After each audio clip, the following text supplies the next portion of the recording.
Вчера в квартире бывшего помощника прокурора Евгения Бабака провели обыск. Как рассказали его родственники, с ним неожиданно пропала связь. При этом Евгений находился дома, так как у него коронавирус. Когда его брат приехал проведать Евгения, то обнаружил взломанную дверь и полностью разгромленную квартиру, где подняли даже плинтуса.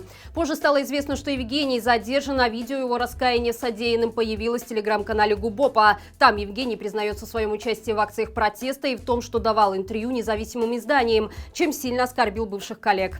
В режимных СМИ уже пишут, что за такое предательство мужчине грозит уголовная ответственность. Однако пока Евгения осудили только на 15 суток за якобы пикетирование через размещение на балконе БЧБ флага. Стало также известно, что руководил операцией по захвату ни в чем не повинного человека подполковник милиции Игорь Луневич. Важно отметить, что Евгений Бабак уволился с поста помощника прокурора в августе 2020 года, после того, как в надзорном органе проигнорировали его докладную записку о проведении проверки по факту избиения байкеров людьми в форме сотрудников ГАИ.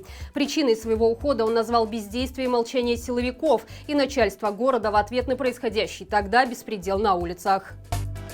Евродепутаты требуют ужесточить санкции против нелегитимного режима, выяснить, причастна ли Россия к захвату самолета Ryanair в Минске, а также прекратить финансировать белорусские банки и отключить Беларусь от системы SWIFT. Такие пункты содержатся в тексте резолюции Европарламента, принятой на вчерашнем заседании. В документе указано, что посадка иностранного воздушного судна в Минске является актом государственного терроризма. Вместе с тем существует необходимость провести расследование, чтобы выяснить, играла ли Россия какую-либо роль в террористических атаках, за которыми стоит нелегитимный. Помимо этого, европейские законодатели требуют немедленного освобождения незаконно задержанного журналиста Романа Протасевича, его девушки Софии Сапеги и всех политзаключенных, количество которых на текущий момент приближается к 500. Также в резолюции содержится призыв в самое ближайшее время принять меры по ужесточению санкционного прессинга на режим.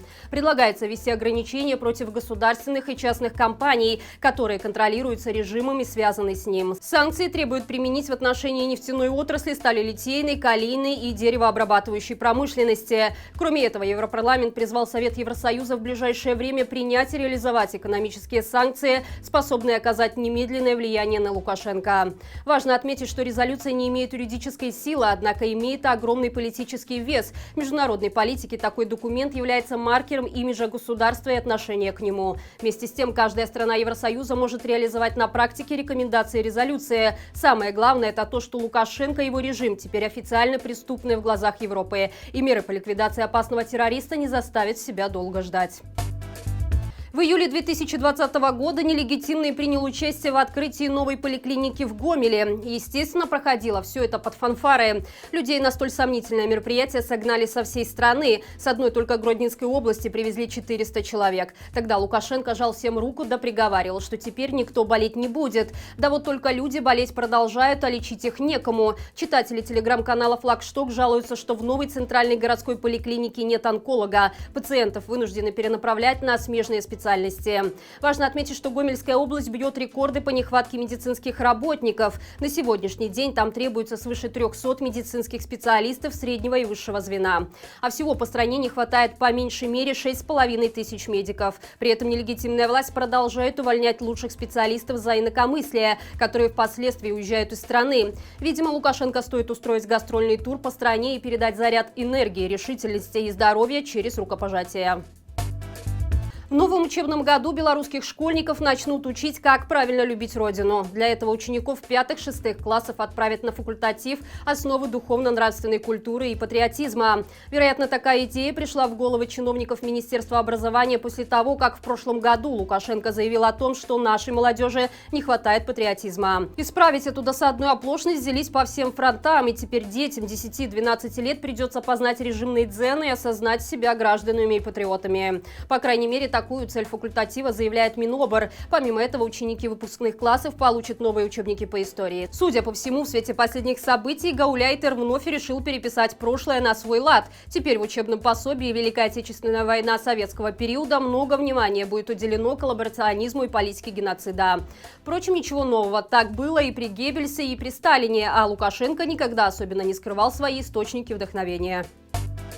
Нелегитимная власть избавляется не только от неугодных медиков, но и от работников вузов. В Могилевском университете имени Кулешова заставили уволиться по меньшей мере 3 преподавателей. Примечательно, что все они белорусскоязычные. Это профессор кафедры археологии и истории Беларуси Александр Агеев, профессор кафедры естествознания Игорь Шаруха и доцент кафедры литературы и межкультурных коммуникаций Виталий Евменьков. И уволили их по итогам работы аттестационной комиссии, которая сосредоточила свое внимание не на профессиональной деятельности учителей, а на то, что они пишут в социальных сетях и как высказываются публично. По словам преподавателей, если бы они сами не положили на стол заявление об увольнении, от них избавились бы по статье недостаточной квалификации. Важно отметить, что до недавнего времени портреты всех 3 висели на доске почета вуза.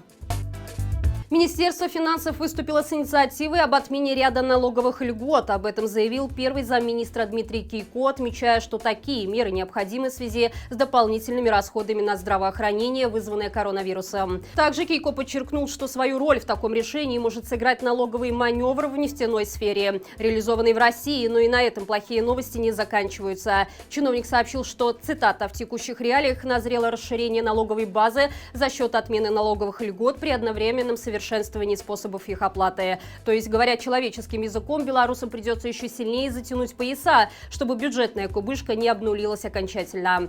Отметим, что в 2020 году размер налоговых льгот оценивался в 5% от ВВП, а вот в текущем году бюджет исполняется с дефицитом. По итогам первого квартала расходы превысили доходы почти на 1 миллиард рублей.